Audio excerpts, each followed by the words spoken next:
what's up you guys, this is Rob from Guy Plays, and today we'll be digging through Devstream 88 for some amazing sneak peeks that have been hashtag confirmed. Alrighty, so this was a stream of some really big reveals from the Limbo Rework, new modes for Fashion Frame, our first live look at the Chroma Deluxe skin, and Warframe's version of the War Table. So let's jump into some works in progress. We finally have some news about the Valkyr Prime lore animation, which is actually set to launch after the release of the Banshee Prime trailer. Animations are complete, and they are in the final phases of getting it lit. Next up is our first look at the Hellmouth Kubrow model, butt hairs and all. It is looking absolutely amazing, however they did state that they were still deciding on precepts for it, so while its model is complete, it may still take some time to see it go live. The next two reveals went hand in hand. The first was the gorgeous deluxe skin for Chroma. I know that I had said previously that I wasn't too sure about it and that I wanted to see it live in-game, and damn it looks good! They even previewed the sketches for the Greatsword Deluxe weapon skin that's coming along with it. Now, unfortunately, they couldn't preview effigy for us due to the fact that it wasn't ready yet, but if it follows this trend, I am all kinds of hyped up for it. Now, the Chroma Deluxe skin was previewed to us in a very interesting way via the new Photobooth Mode, which takes us into a selected instance where we can speed up and slow down time, move forward frame by frame, spawn enemies, and apply filters. I have been wanting this for ages and ages, and I am all kinds of excited because my missions quit rating is over 3,000 for all of those damn screenshots that I've had to take for thumbnails.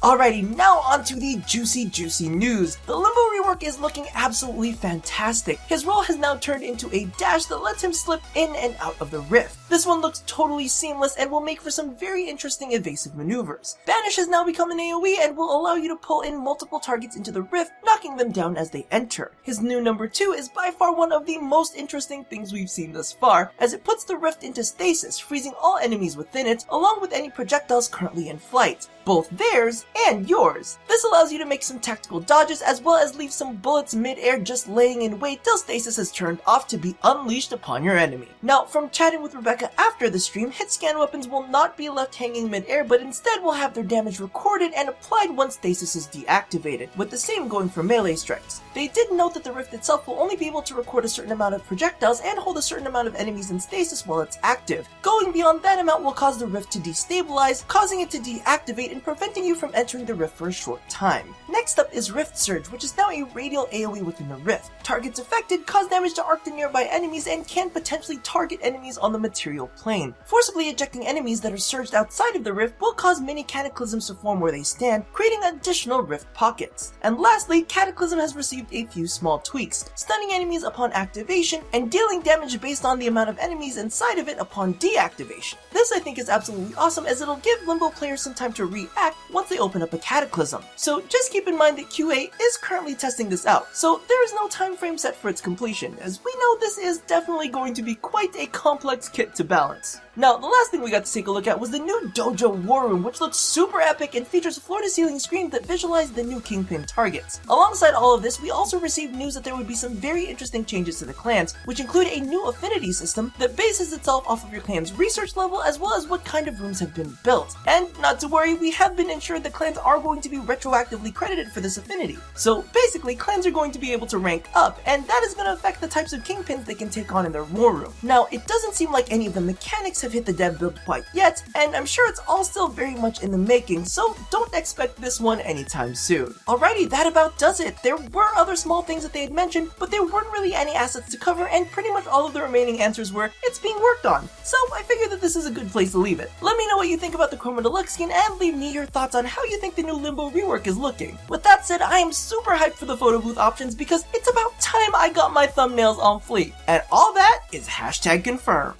So thank you all for watching this episode. If you haven't already checked it out, take a look at my last 2 daily grinds where we talk about Chroma's EP problem as well as the few bonus Loki looks and this weekend's charity livestream. Now don't forget to do all the things that I ask you to do at the end of every one of these, and as always, love somebody, hurt nobody, and touch your body. I'll see you guys next time. Bye bye!